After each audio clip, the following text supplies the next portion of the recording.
All right, cyberspace cadets, it's Sunday. That's time for some ice cream. That's right. Remember, the idea behind this is the ice cream interviews is that ice cream to me is a treat, and I love talking to people, and so every Sunday I'd like to treat myself to a person I find fascinating.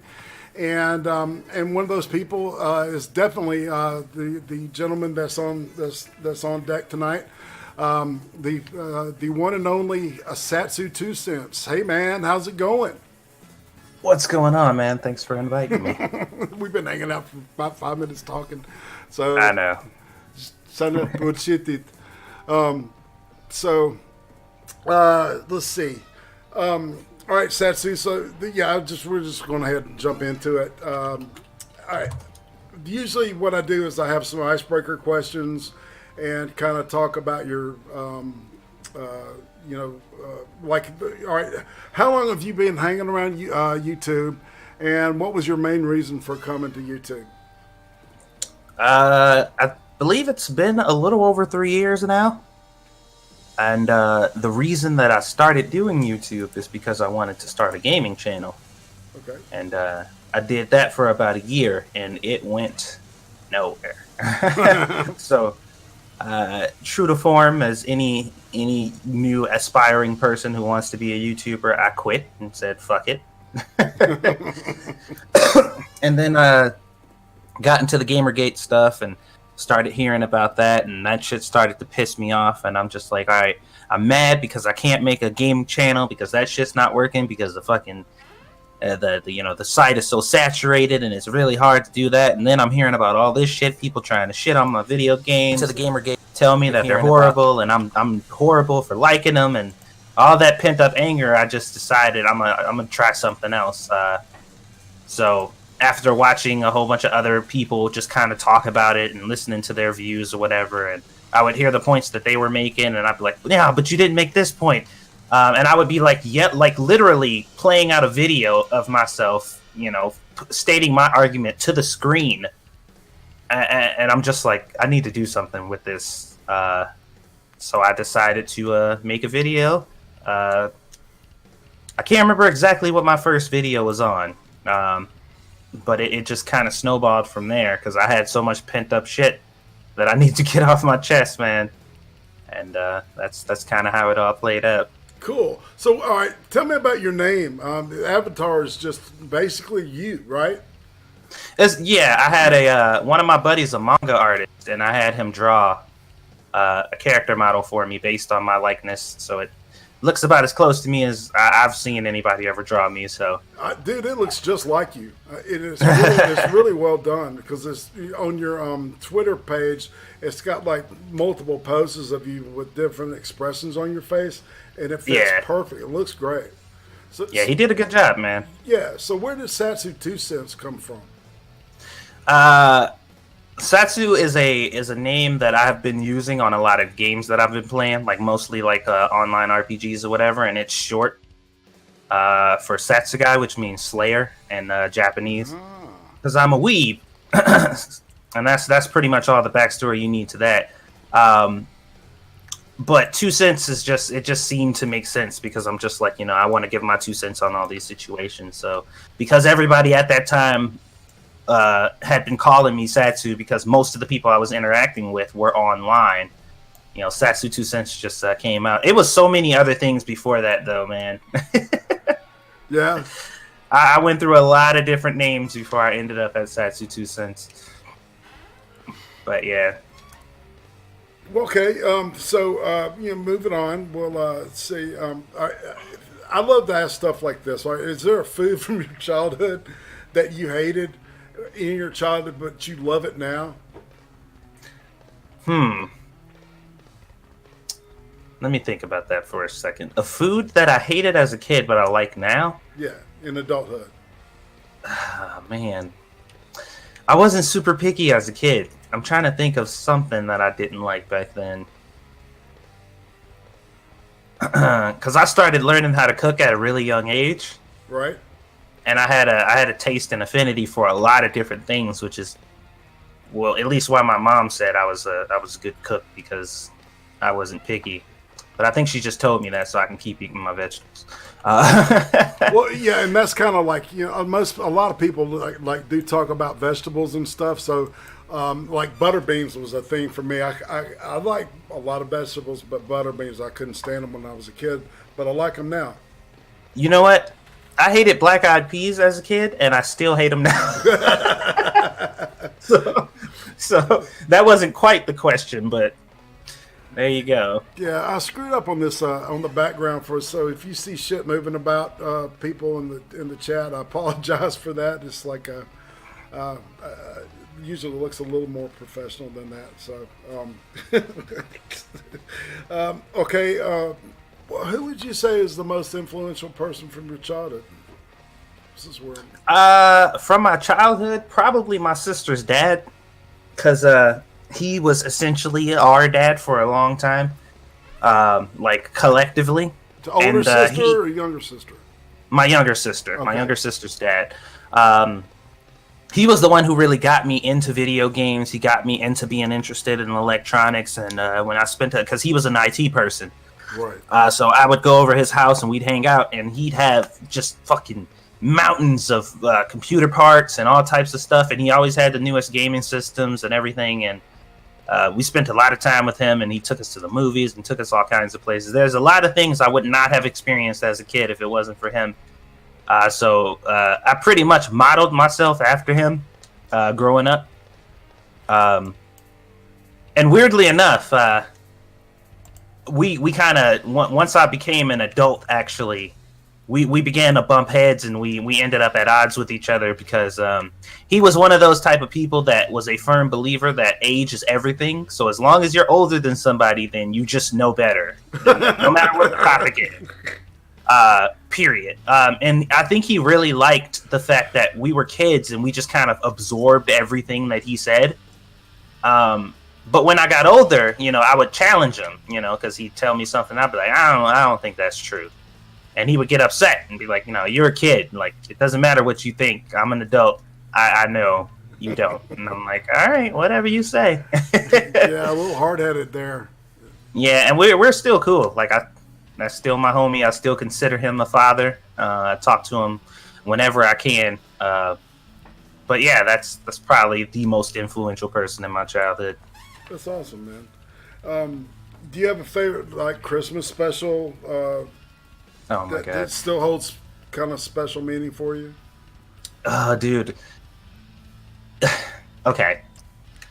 Weirdly enough, the only movie that I can think of, that Christmas movie that I watched frequently as a child, was God damn it, what was it? I think it was Jingle All the Way. Was that with the Arnold Schwarzenegger or whatever? Yes. Was that? Yeah, where it opens up with they're fighting over the over the toy in the store. Yeah. Okay, yeah. I've seen that movie way too many times in my lifetime. I don't know why it was that one. It might have just been because it was the one in my house. Right. But I saw it so many fucking times, and I don't remember even if it's good or not. I just know I saw it a lot, and I'm just like, I guess I like that movie because I watched it a fuck ton of times. No shit. Cool, man. If you could talk to yourself at the age of 8, what would you tell yourself, man? Do not fucking move to Wisconsin to be with that crazy bitch. She is insane. Don't let the pussy fool you. Okay, we're gonna have to explore that one, man. Okay. Oh boy. Did you All right. Did you stick it in some crazy? Oh yeah. Oh yeah. Tell me about this. Now you piqued my curiosity. This might take up the whole hour. I'll try to keep it short. Okay. So, and I'm also going to tie this to another question that I get often that you might not ask me, but I'm going to go ahead and answer it just in case you might ask me too. And this is, what is the worst decision I ever made? That is tied to this story. And believe it or not, it's not specifically moving to be with this chick. So, let's start from the top. Okay. By the time I turned 18 and got a job and was ready to get my shit together, I was just now. I was in my last year of high school, getting ready to graduate. I was enrolled in a robotics program at the time, and I was mentoring these kids to build these robots and program them to do all kinds of crazy shit. Cool. And we started with Lego robots and then moved our way up to like more mechanical stuff. And there was this girl in the class. She was pretty young, and she used to always be on her phone. And I used to be like, dude, like, you know, you can't be on your fucking phone. I know this is just a summer program. I know you don't have to be here. I know you hate to be here, but you can't be sitting on your phone all the time. And it turns out the person who she was talking to all the time was her sister. So about two weeks in, after constantly telling her to put her phone away, she was like, okay, I'm gonna put my phone away. And then the person who she was talking to on the phone said, let me talk to him. So I talked to her, and she's like, you know, why are you harassing my sister? And I'm like, I'm not harassing your sister. She's just not supposed to be on her phone. She was like, what's your name? So I told her what my name was or whatever. And then for like the next few days, she would just like constantly call her sister and ask to speak to me, weirdly enough. And I would like entertain it because I was bored too. So I'm like, fuck it. And then we kind of became friends after that because the program was just about to end, and the amount of fucks that I had stored up had run out. So I'm just like, whatever. So we ended up becoming cool, and we talked on the phone for a while. And like I said, I had a job at the time. I was 18. I was ready to get the fuck out of the house. And me and her became pretty close, and we were talking about the prospect of meeting up at some point. So I said, cool. Now, strangely enough, she was pregnant at the time that we were talking. And 18-year-old me, that red flag was like beating me upside the head. And I was just like, man, what is this weird pain on the back of my head? It's so, I can't figure out what this is. And my mom's like, it's a big red flag beating you upside your stupid ass head. And I'm like, nah, that's not it. You're wrong. So my mom was super against it. She's just like, please don't do this to yourself. And I'm just like, no, I'm grown. I can do whatever the fuck I want. So I moved out and ended up moving out of state to be with this chick. At what age was this now? At 19. I was just turning 19. I had just graduated. Now, mind you, the job that I was working had told me before I had moved out there that it was transferable. They had everything set up when I got out there, and I was going to be set up in a place once I moved out of there. I'm like, this is the perfect thing. It's a perfect slate. It's a clean slate. There's nothing left for me here. I can go out there, get my situation together, try to make it work with this chick. Dumb idea. Stupid as fuck. So I went out there, and I was with this chick, no lie, for about 5, almost 6 years. And it was cool. It always starts off cool. And slowly but surely, and it wasn't like all horrible. This ain't one of them situations like when I got there, it was just terrible or whatever. It was a gradual thing. And to be honest, I didn't start realizing that it was a horrible mistake until like year 3. You know what I mean? Because I was in the mindset that, you know, I was still young and naive, and she was fucked up. You know what I mean? Like, you got really invested, man. Yeah, okay. Yeah, she was fucked up. You know, she had a whole bunch of shit going on. She was kind of the black sheep of her family because her family is basically there's a whole gaggle full of racists, and they're just terrible people who not only hate other races but just hate each other in general. Just the biggest group of terrible people that I've ever seen. And her mom went off and fucked some black / Puerto Rican dude, and she was the only like dark person in their family. So they all hated her even more, outside of, you know, hating themselves. So she was a fucked up person. You know, she had a lot of shit going on, and it just and I was just like, you know, if I show her what a real human connection is, she'll be cool. You know what I mean? Like I can get her out of that funk and turn her into a decent person. I was wrong. I can fix her. I was wrong as fuck. And it was needless to say, it was a bad decision. But that's not the worst decision I've ever made. Let me tell you. Why not? Yes. Now these stories are tied together, which is why I told that part first. Before I moved, right? I was in my first half year of community college, and I was already planning on just like dropping out or whatever because I had found out what type of system they put me in, and they really fucked me over. So I was like, fuck this shit. You're not about to waste my time for 4 years, just to get me to, enroll in your stupid ass program and end up nowhere. You know what I mean? I'm not about to do that. So I said, fuck that shit. And during that time when I was going to community college or whatever, I met this chick. Now, this girl was probably the most beautiful chick that I have ever been close to before. Right. Like, I've known some sexy ass chicks, but they didn't want to know me. But this chick, for whatever reason, I made no effort to be with her or get with her or, anything. I was just, she played the piano. She was also, she also acted and whatever. And she could sing very well. And she was bilingual. She spoke both Spanish and English. And I just thought she was cool. So I hung out with her. And everybody else was trying to get in her panties. And she gravitated to me because I wasn't. You know what I mean? So at some point throughout there, she developed some feelings for me. And she was like, you haven't alluded to wanting to be with me, but I can see it in your eyes that you do. And I don't feel like, I see all these people in here, they're trying to talk to me or whatever, and I don't feel that anybody else I've seen in here has been worth my time, but I feel like you are.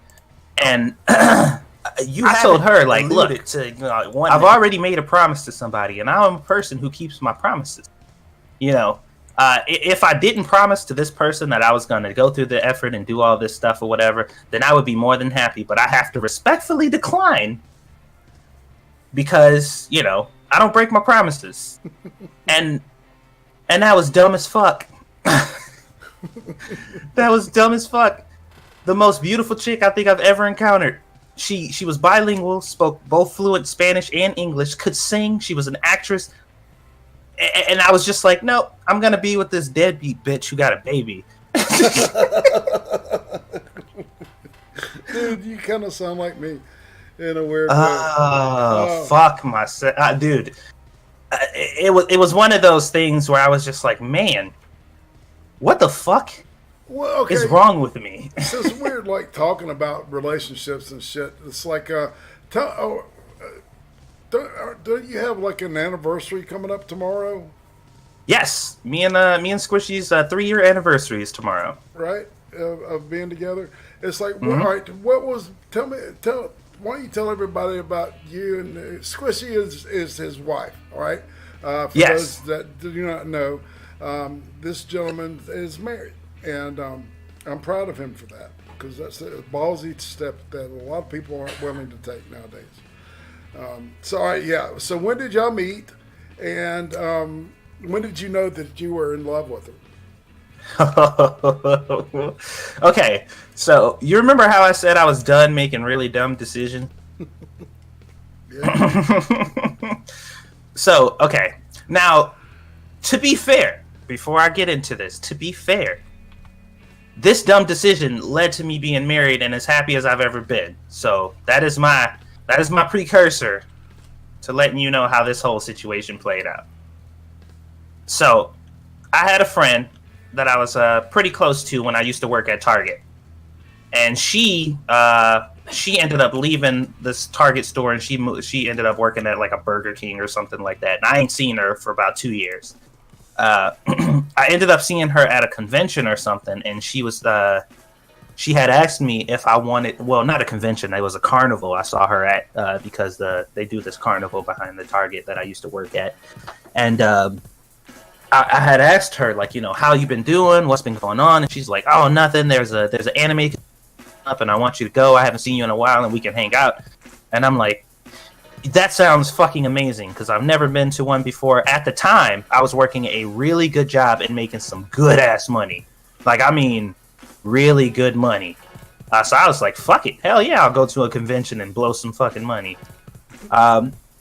So I went. Now, mind you, beforehand, I had opted not to go because I'm just like, you know what? I probably shouldn't be doing this. I'm gonna spend way too much money. Maybe I just won't go. But I said, you know, fuck it. I need to treat myself because I've been working. I live by myself. All I do is go to work and come home and play video games. I need to get out of the house and fucking do something with myself. So I said, okay, I'm gonna go. I'm just gonna do it reluctantly. So I went, and in the car comes this girl. She sits in the front seat. She's got a Black and Mild hanging out of her mouth, and I'm just like, oh, who the hell is this chick? I didn't hear there was going to be extra people. And I said hello to her, and she turned around and gave me this "who the fuck is this dude" look. And I'm like, oh, okay, she's one of those type of chicks. So we ended up getting to the place or whatever, and I, knowing that I have to sleep in the same bed with this chick, am trying to like break the ice. You know what I mean? Because I don't know her, but I know I have to sleep in the same bed with her because that was the agreement. She's just like, I don't care. And I'm like, you know, I don't mind as long as she don't mind. You know, it's not a big deal to me. I'm not one of those, you know, nervous people who, you know, can't be around women. So I was like, if she's fine, I just don't want to sleep on the floor. But, you know, whatever. And so I was trying to like really, you know, talk to her and just kind of, you know, fill her out and be like, you know, you could be comfortable with me. I'm not a rapist, I swear.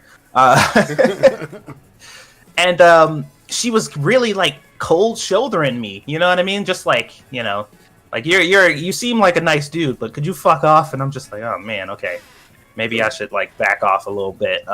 Turns out she had a really bad headache and just didn't want to be bothered with anybody while we was heading out there. So the next day we were out there, she ended up opening up. Now this is Squishy I'm talking about, by the way. I'm sure you guys probably figured that out. But she ended up opening up and talking to me a bit more or whatever. And I made a conscious effort to spend the most time with her because I'm like, you know, I know these other people and I spend time with them all the first day when you had an attitude. So I'm going to dedicate this day to you because you seem to be kind of the outcast in the group and you're quiet and, you know, you don't seem to be having fun, you know what I mean? Because she was really quiet and just kind of being strung along, and I'm like, I'm gonna make this fun for her since, you know, she's here. So because I was like showing her a good time and just like giving her attention, you know, she really opened up to me and she started telling me about her life and all the stuff that's been going on with her, and you know how she has difficulty kind of really engaging with people, and we really hit it off. And I did something that nobody should do, or at least I had never done up until that point. And I was fucking around because I was just like, you know, to make things not weird, since you have to lay in the bed with me, I'll call you my vacation wife. And she's like, cool, that works. And I'm like, wow, you agreed to that very quickly. And she's like, don't worry about it. It's not a big deal. I know you're joking. It's fine. So I had took a shower, and she ended up coming up into the room. She was like, is that you in there? And I'm like, yeah, it's me. And she was like, you know, I am your vacation wife. It wouldn't be unusual for me to get in the shower with you. And I'm like, come on in. And I was joking. You know, I said it jokingly because I'm just like, all right, come on. Fuck it. And then the door opened, and I'm like, holy shit. God. I'm like, what the fuck is going on? And I'm like, what are you doing? And she was like, you told me to come in. And I'm like, just joking. And she was like, no, I'll leave. I'm like, no, don't leave. Hold on. Wait a minute. Let me think about this for a second. This is interesting. Interesting development. I'm like, let me process this. I didn't expect this to play out this way at all. And then I ended up sleeping with her. Like literally, we met for 2 days, and it was like from that point on, she was stuck to me like glue. Right. She was at my house pretty much like every day, to the point, and our relationship was so fucking organic. It's so weird because I had never experienced anything like that. I've been in many relationships, right? And it was so organic because she was over my house so much that like she would like change clothes and shit while she was there, and eventually all of her clothes were just at my house. And it didn't seem weird to me. Right. This is like great. strange to me at all. Like, it was just like, all of your shit is in my house, and I don't feel weird about it. That's awesome. Yeah, so eventually she came over and she was like, hey, well, she came to me while I was at work, and she was like, can I have your key so I can get in, because I left something at your house that I need to grab. And like, just to my a complete shock, I said, sure, handed her my key, and she walked off. And I was like, did I just fucking give this broad my key? I'm like, what the fuck is going on here? And next thing you know, she was just living with me. And it was just like, and it was weird too, because all this shit happened so quick. I hadn't talked to my mom for about a month. And previously, beforehand, I talked to my mom and I was telling her, like, I ain't gonna never find a girlfriend, man. I'm gonna be working, I'm gonna make a whole bunch of fucking money, and I'm gonna be one of those miserable dudes with too much money. Right. And she was just like, and that was the last thing I said to her when I talked to her. And then a month later, I'm just like, yeah, so this chick is living with me. It's like, what's that old saying? If you want to make God laugh, tell him your plans. Right? I'm like, yeah, this chick is living with me now. And she's like, what the fuck? How did that happen? So I explained to her the situation, and like, I don't know, man. Literally, no matter what it was, no matter what I tried to find issue with, no matter how much I tried to, like, see, like, where's the flaws? Like, what's the catch? I couldn't find it. I couldn't find it at all. And at this time, I was extremely paranoid of almost everybody, because I'm like, I don't trust nobody. Because I still hold the mindset that I generally hate humans, like, as a collective. There's some people that are the exception, but most people I just do not like. And for no matter how hard I tried, man, no matter how much I watched her like a hawk and tried to figure out, like, what's her ulterior motive, I couldn't find it. She just wanted to be happy. And I was like, it's so shocking to be with a person who literally is content with being content. And that's it.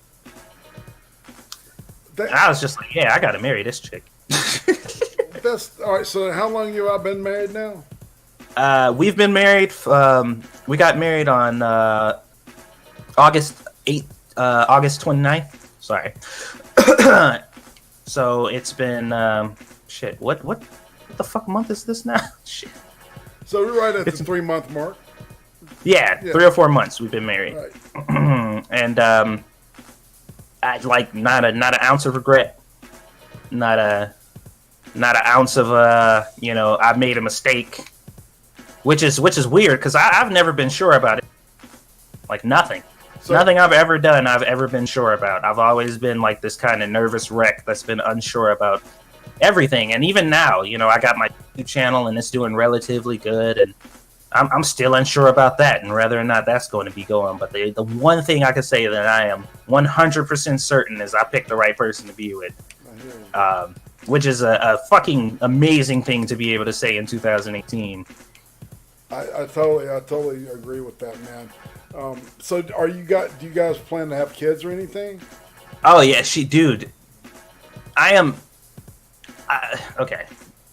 I gotta be careful how I phrase this. She how can I say this without sounding like a victim? She won't leave me alone, man. That's the best way I can put it. Like, she really wants kids, dude. Mm-hmm. Like, really bad. And I've been trying to, like, fight her off for a long time, but she's breaking down my barriers, and I'm slipping up from time to time. And I'm just like, oh shit, I'm about to be a father. Well, it's like the way it sounds like you guys get along with each other and stuff. I don't. To be honest with you, I've been married 25 years with Lucy Q. We don't have kids, so I don't know, how much of a dynamic, that adds. I'm sure, it adds a huge dynamic, but I don't know, man. It's you guys just come across to me as being just solid. Like you said, it's almost like you kind of like grew tentacles and kind of it became like one being, Yeah, it was crazy, man, because one of the biggest issues I had with my ex was the fact that she she did not understand the human aspect of relationships. And I know that sounds weird, but she could not grasp the concept of someone truly caring for another person. Like it didn't really calculate for her because she never really experienced it. She spent her entire life around people who only pretended to care about one another. You know what I mean? Wow. So she just couldn't grasp it. Like it didn't really make sense to her. So when I was trying to lay out these basic things, like something simple, like just keeping your promises, it was something like that. Like say what you mean and stick to it. If you're gonna tell me something, mean it. So that way I can trust you, because it had gotten to the point to where everything that came out of her mouth was bullshit. And even if it wasn't, I was just inclined to believe it was. Like, dude, I could hear thunder. I could hear the rain hitting the building outside. But if she walked in the house soaking wet and said, it's raining outside, I'd be like, bitch, you lying. And I'd have to go look myself just to make sure. Like, that's how untrustworthy she had become. Wow. Because nothing she said was real. I couldn't trust anything that came out of her mouth, because little shit, just really small shit. And obviously that escalated to much larger things, but she would literally lie about anything. It didn't matter how small it was. She would just lie for no reason. Dude, and I couldn't understand it. I had a friend like that, man. It was like it would be easier to tell the fucking truth, and it would be fine, but but the dude would just fucking lie. Yeah. And I could not. I tried to make sense of it, man, and I couldn't. I just could not make sense of it. I feel you, man. I had a roommate in college that was like that, and was like, what the fuck? I never got it. I still ponder it, to be honest. Yeah, because it was just this kind of mysterious thing to where it's like, you don't. The fucked up part is like, she had to lie to her family. She had to lie to the people who treated her like shit, or the people who wanted to take advantage of her. Right. But I'm like, I'm never giving you a reason to lie to me. I've accepted you for everything that you are, no matter how shitty that might be. You know what I mean? And I am here trying to make it work. And I have been the only person in your life for these past 4 or 5 years that has 100% had your back. And I'm still like an outsider, it was weird, man. It was strange. Because my family, I grew up in a loving family. Everything wasn't perfect all the time, but it wasn't bad, Like I knew what the fuck love was. Yeah, exactly, you're right. And you knew they'd be there for you, when things. Yeah, so it was just it. I was just like, how does this human being exist? How does the world spit out a person like this? Okay, and it was just shocking to me. Okay, I'm going to kind of flip back and get into the squishy thing, because I want to ask you something. Because it's like, you were talking about you got into the Gamergate thing and stuff. So and now you're doing the Lords of the Night thing with Randy Monkey and oh shit, he's going to kill me. Scribe Light, exactly. Mm-hmm. And so, what about Squishy and you? Your relationship is like, do you have similar viewpoints politically? For the most part, Squishy, she was kind of she's not particularly invested in the stuff that I am. She generally just kind of, she kind of sidesteps it whenever it comes up. Because she, it overall annoys her. So like all the feminist stuff and all the drama and all that shit or whatever, she generally hates it. Right. She's just like, this shit's just annoying to me.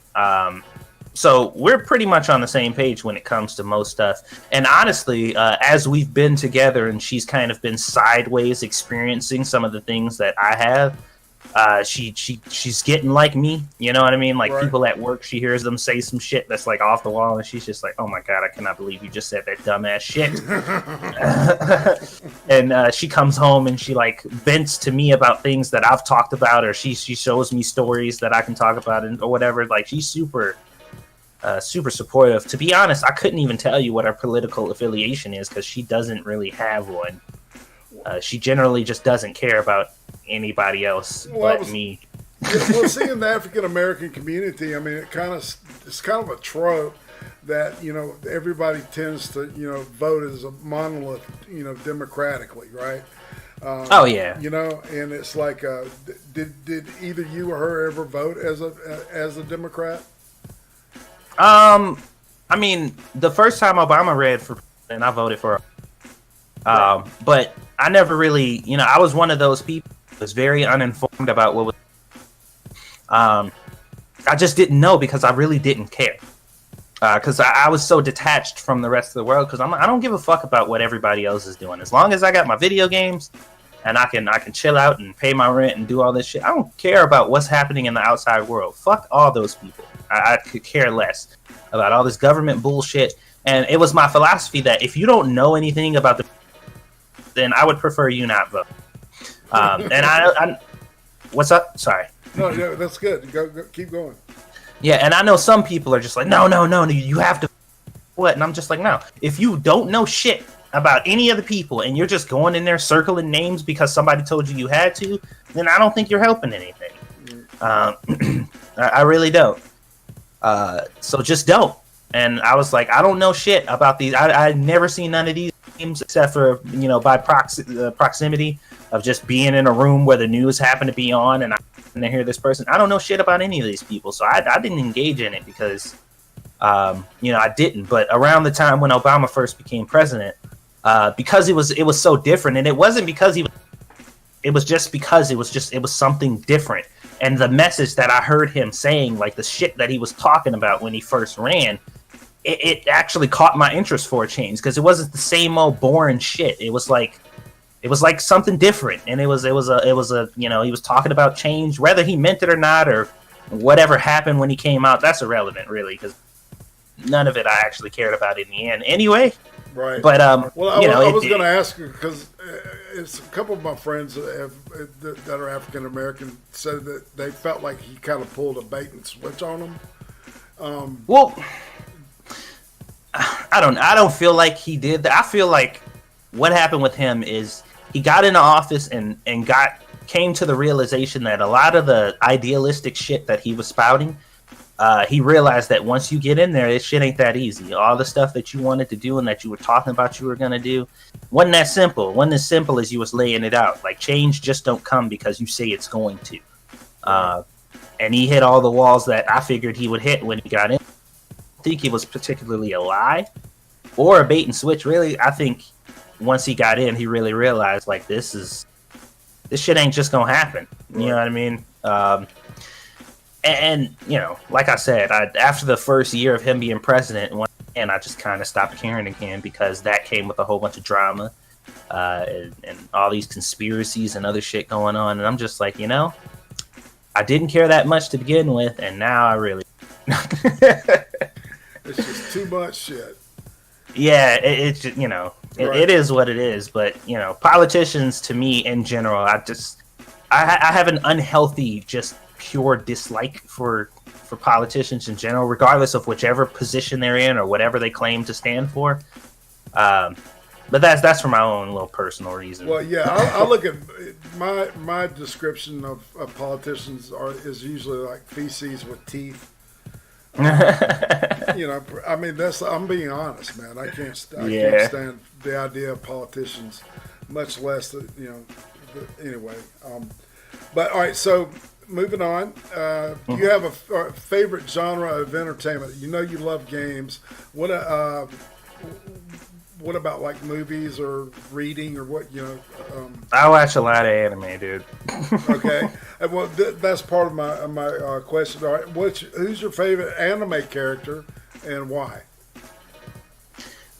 Character is kind of hard because there's so many, and there could be so many for so many different reasons. So I try to stay away from the character portion.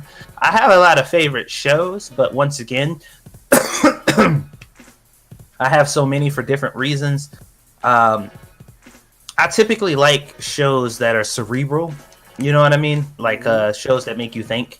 Right. That take concepts that are in the real world and kind of flip it on its head and make you really think about it and compare it to what's going on in the actual world. Like, for example, there's this show that I watched recently called Kino's Journey or some shit like that. I gotta remember what it's called, but I actually did a video on it. And basically the story is the world has gotten so divided that everybody literally separated, to the point to where there are different settlements around the world now that all count as their own countries, and some of them are mobile, some of them are giant ships or boats, some of them fly. Like they're just people in each one of these like separate countries has their own rules and laws that are completely separate from anywhere that you could ever go. Right. So in one place in particular, murder is legal. Like it's completely legal to murder somebody there. And there was this bandit dude who Kino, the main character, bumped into on her way to this place. And he was like, I'm gonna go there and it's gonna be crazy. Murderers kill anybody and anything goes, and I'm gonna go there and take over and blah blah blah. But when Kino got there, she realized that the place was relatively peaceful. Like everything was peaceful. There was no crime. The place was clean and everybody was happy. And she was like, what the fuck? Like, that's odd. Like, isn't murder legal here? And everybody's like, yeah, it's totally legal. She went to the store to talk to some dude, and the dude had his shotgun like laid out on the counter. And she's like, what's that for? And he was like, in case I need to kill somebody. And she was like, have you ever had to kill anyone? And he was like, no, not yet, at least. And she was really puzzled because she's like, how could a place where murder is legal be so happy? Turns out the dude who ended up going there tried to kill somebody, right? So he got there and he tried to kill somebody, and everybody rebelled against him. They all pulled out their weapons and guns, knives, and all these different weapons. And they're like, dude, we have a rule here. Murder is legal, but it is legal for a reason. Because anybody who even thinks to disrupt the happiness here is killed. And it's okay to do it. Right. So they killed him in the streets with a smile on their faces. Yeah, there's a saying that an armed populace is a polite populace. Mm-hmm. Right? Kind of a Second Amendment kind of thing. So that's what came to my mind when you described that. That sounds pretty cool, man. It was interesting because, like, basically the concept was everybody here is happy and they are content with being happy. The people moved here because they don't like drama. They don't like bullshit, and they don't like people disrupting that happiness. Yeah. So they all collectively decided to make murder legal. So if anybody comes there and disrupts that, they die. And I was like, holy shit. And that's just one. She went to 8 different countries that had all kinds of different laws and rules that were all crazy and unique. Like there was this one place that had their currency was based on a morality system, and basically everything you did as a good person or a decent person made you a certain currency. So the only wealthy people in the town were really good people, because you could only accrue wealth or that much wealth by being a really good person. Wow. But the thing was, there was this person who was the mayor for some time, who I guess he grew to hate somebody like in the town. So he did everything he could to be the best person he could be, because there was an actual currency limit in this town where you could make enough currency to where if you did something bad, like murder somebody, it would be paid off. So the way the criminal system worked is, let's just say if you've been good pretty much all your life and you steal something one time, based on the morality points, I guess, that you've built up over time, they would subtract from those points. Right. And you wouldn't go to jail. You would just lose your stature. It's kind of like a game. Yeah. Huh? It's kind of like sounds like a game. Yeah. Exactly. And the dude, he was good his whole life. And when he got to the point to where he had enough points to finally kill the person who he hated so much, he spent so much time being a good person that all the evil was gone. So he was like, what the fuck do I do? And he had this conundrum. He was just like, I don't know what to do. I really don't know life anymore. What have I been living for?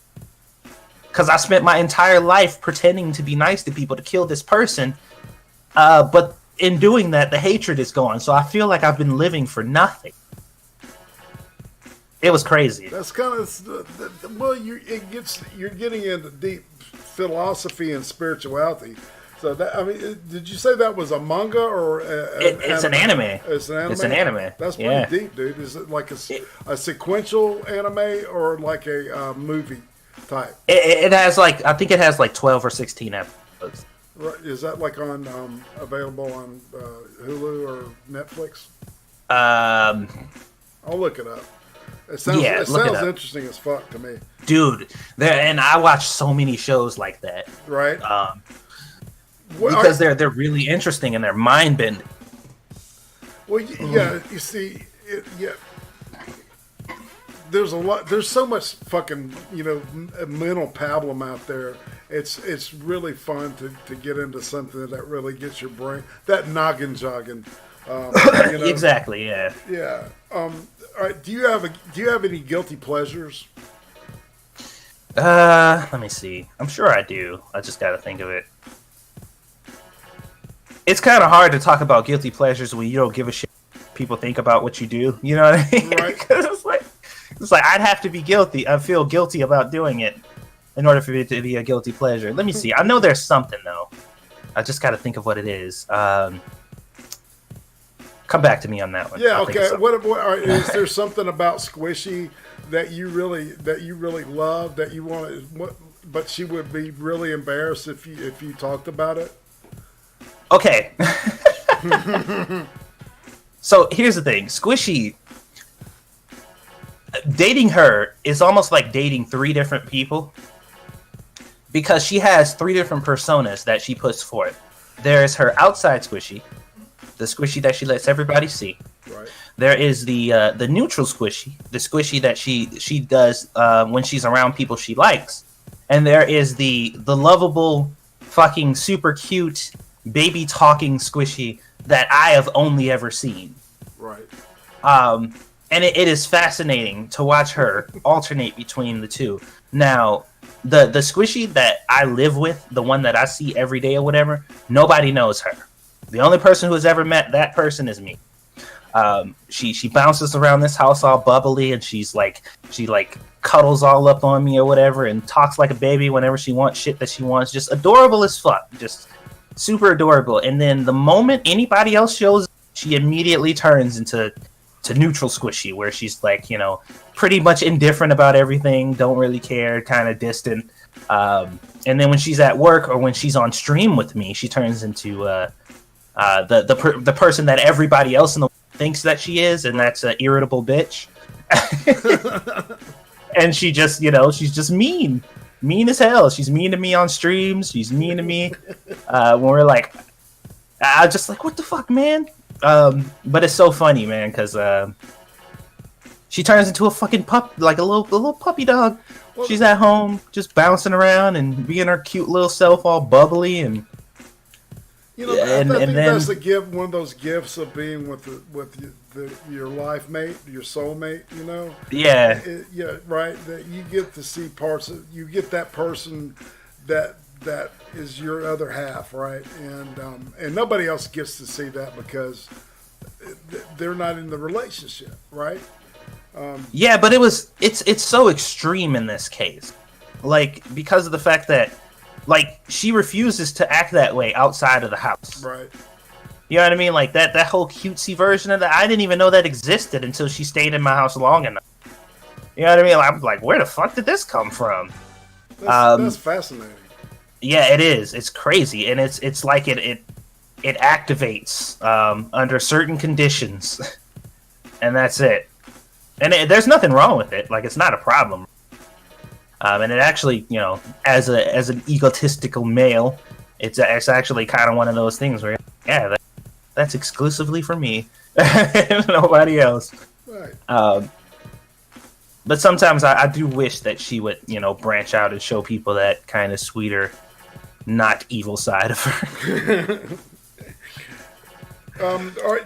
Do you think that is there something that you think like there's something about you that you think people have a common misconception about you that you would like to talk about, or just kind of clarify, for a better word? I mean, I guess that depends on the scenario.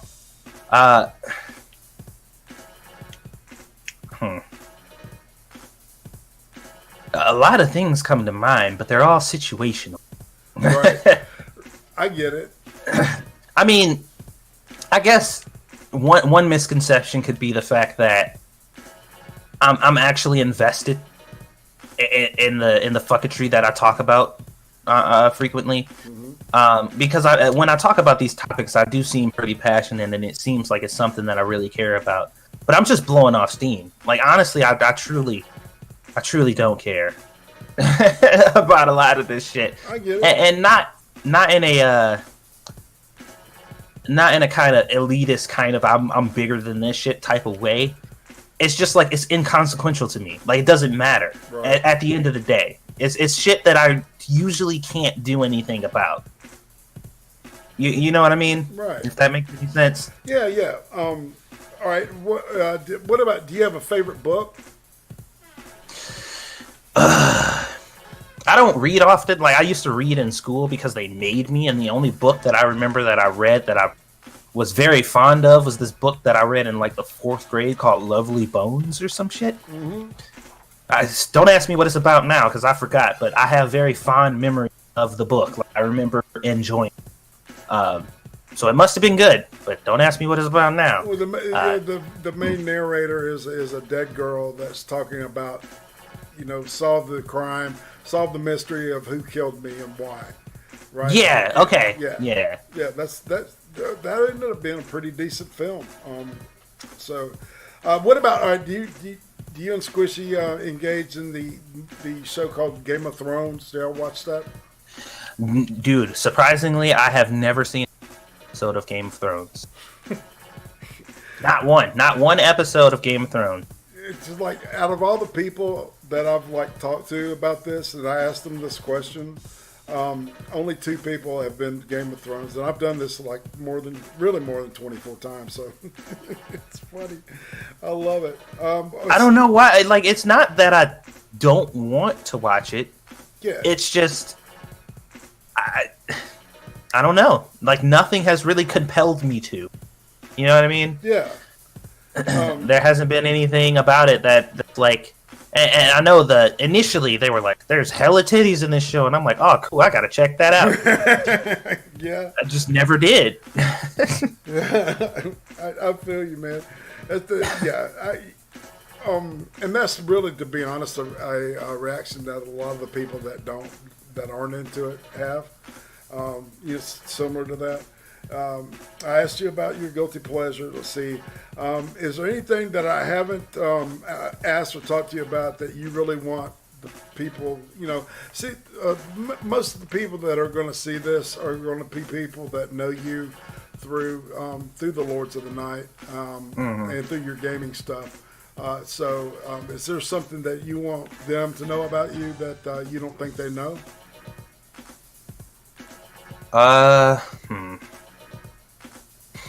Not really. I mean, I tell my viewers everything, man.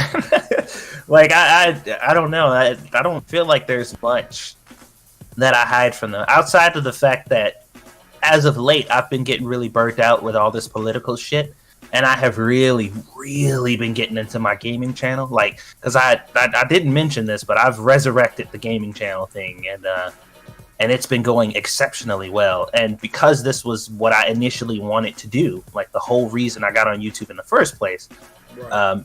The fact that it's working out is, that's where a lot of my joy is coming from. It's just like I'm doing this thing and I got people watching me, and it's fun, and I'm engaging in something that I truly care about, something that is fun for me. And it's kind of pushing me away from the political stuff. Like, I'm not leaving Lords anytime soon because I love talking to those guys and it's fun. Right. But it's difficult for me to put energy and effort into something so negative as some of these news stories now, when I got this really positive thing that I can do. You know what I mean? Yeah. Because I generally don't like being upset, and a lot of that shit makes me really upset, to the point to where and a lot of people who watch me know this. There was a point that I was getting to where I wasn't even treating Squishy properly. You know what I mean? Right. And that fucked with me a lot. When I got to the point to where I was treating her like mistreating her, that I really had to step back and be like, okay, what the fuck is going on? Because she'd be talking to me or, want some attention from me, and I'd be so invested and so engrossed in being pissed off at all the stupid shit that I see, that I would just ignore her, or just like brush her off, or kind of snap at her and be like, could you I'm like busy, and I felt bad because I'm like, this shit is not important. Like, right. What the fuck? Why am I brushing off my wife or my girlfriend or whatever at the time, like, for this dumb shit that doesn't even matter? It wasn't right. So I had to take a couple steps back and really evaluate because it was getting to that point, man, and I didn't feel good about that at all. And man, you can't get too deep in the negative part of this shit. And my admonition about it is that if you're not having fun, then maybe you need to step back and see what the fuck, right? So yeah, man. All right, talking about YouTubers, and then we'll be wrapping up in a minute or two. Who is your favorite criminally undersubbed YouTuber? Somebody you think that's really hot, somebody you like. Criminally undersubbed YouTuber.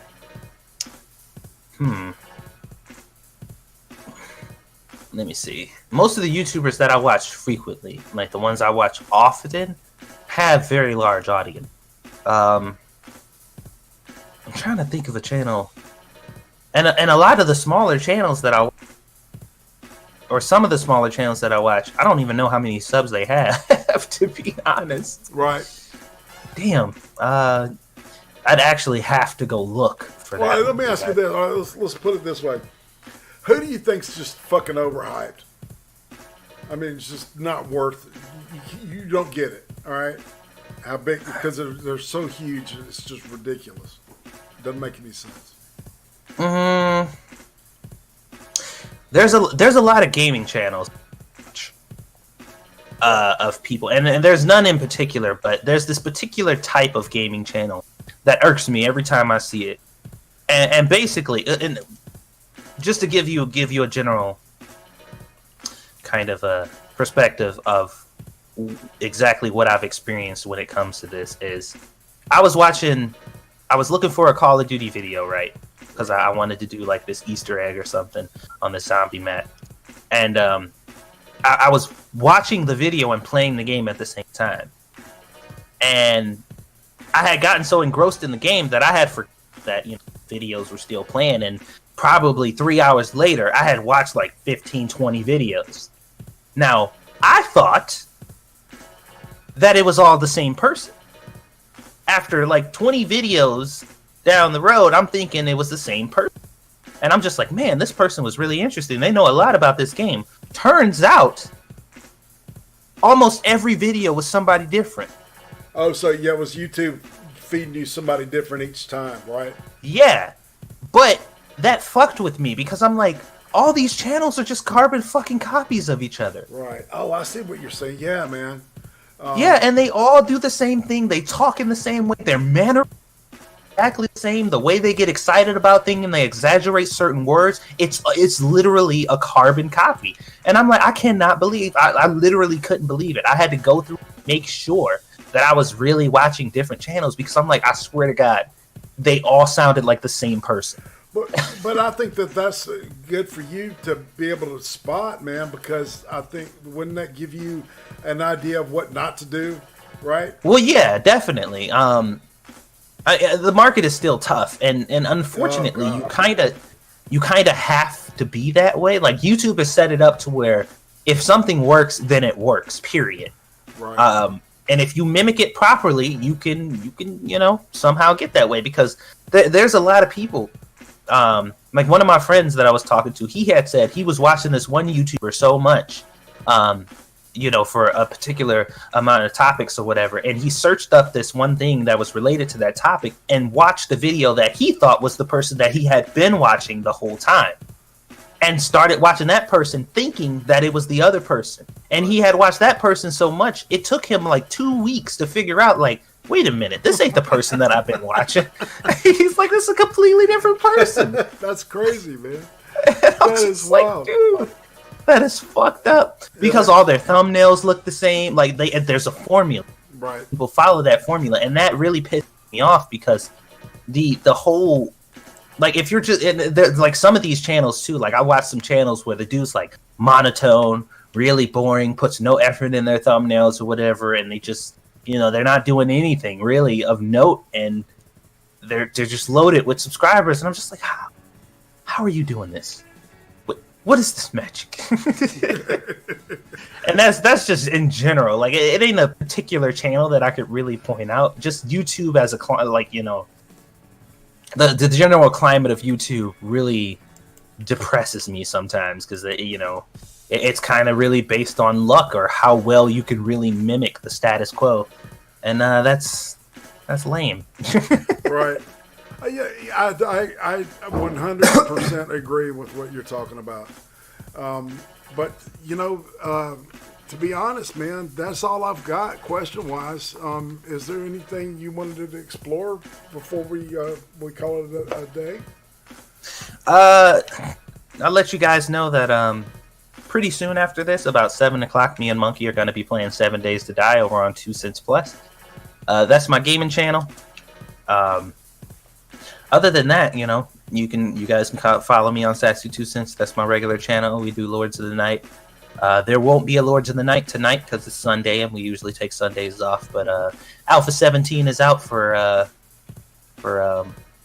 7 days, and it's fucking. It is the most fun / infuriating experience I've had in a long. Right. So, and that's like a component to the game, right? Alpha 17? Not really. The game is just broken, but it's one of those games where I'm just like, you know, is it fun? Fuck yeah. Is it good? Gotcha. You know, so there's a lot of fundamental problems that this game has that it has no business having, and that harms the experience significantly. But it's so fucking fun. So I don't know what to do now. Well, that's cool, man. This has been a blast for me, man. So we've shielded your 2 channels. If you would please DM me those, and I'll put them in the description here.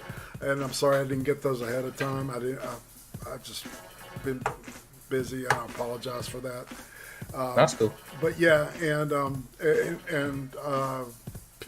this time next week, I will be talking to Prospero58, who's in the chat right now. So, and she's another one of those people that I really want to, you know, get into her brain and have a couple of scoops of some awesome person.